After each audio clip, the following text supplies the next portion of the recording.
Abhijit, we've been talking about this. Finally, the moment has come.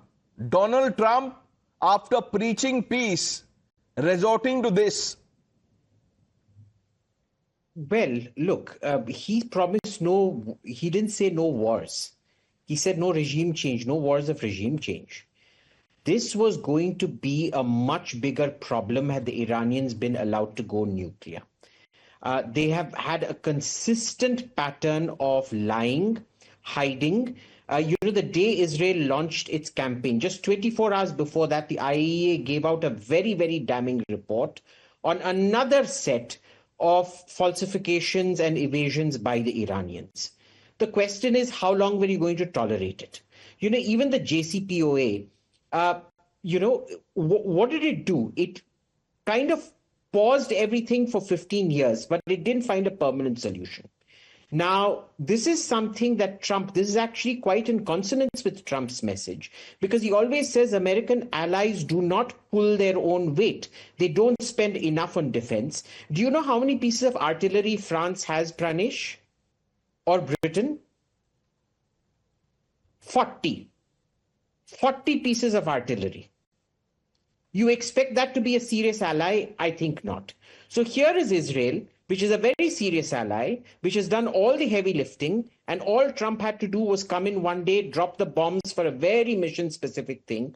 This is totally in line with MAGA and his own promises to his own constituency. There has still been a fallout in his own constituency, but I actually admire people who will go against their own constituency and do the right thing when it's required. So I'm not complaining about President Trump this time. I have lots to complain about, but not this time. Okay, let's talk a little bit about this operation, Abhijit. What do you make of the weapons used? Look, we knew the capability of the GBU-57.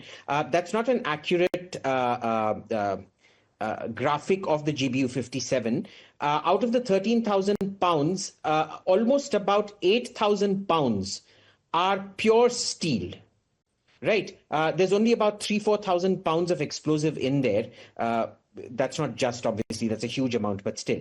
And what it does is it goes down through the concrete, through sheer kinetic energy, and then it is the after effect that devastates. Now, what we've seen at Fordow, I've tweeted out the image of the concrete dust that has come out. But in the latest high resolution imagery, we see a kind of a blue, there is gray dust and there is some kind of blue dust. Now, the gray dust we know is concrete. The blue dust, what we're worried about, because it is satellite imagery, is usually a telltale sign of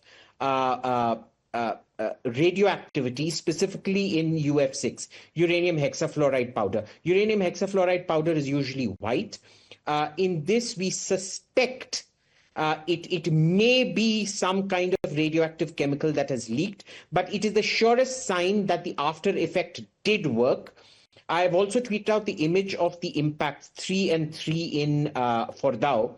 And what that shows you is it was one bomb that went in, then a second bomb that went in further, and then a third bomb that went in further. Either it was redundancy or it was getting to it, but it is very significantly damaged. The blue dust, which you can see in 10 centimeter resolution images, right, is we're worried that it may be radioactive something.